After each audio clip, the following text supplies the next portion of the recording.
இந்த மாதத்தில் உங்களுக்கு ஒரு நல்ல விஷயம் அப்படின்னு பார்த்தீங்கன்னா, உங்களுடைய ராசிநாதன் 3ஆம் இடத்திலே நீச்சமடைகிறார்.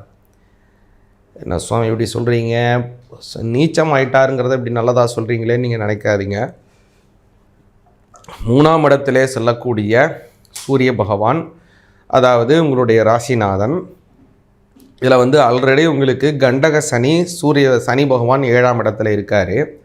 அப்போது குரு பகவான் உங்களுக்கு அஷ்டமாதிபதி 12ஆம் இடத்துல அதிச்சாரத்தில் வராரு. நல்லா கவனிங்க, நான் சொல்கிறது இந்த கிரகத்தினுடைய அமைப்பை நல்லா கவனிங்க.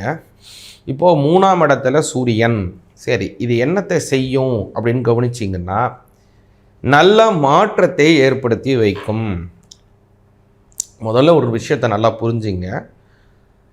ஒரு விஷயத்தில் நீங்கள் முன்னேறணும், வாழ்க்கையில் ஒரு பரிணாமம் அடையணும், ஒரு இடத்தை நோக்கி ஒரு வளர்ச்சி இருக்கணும் அப்படின்னா உங்களுக்கு என்ன தேவை?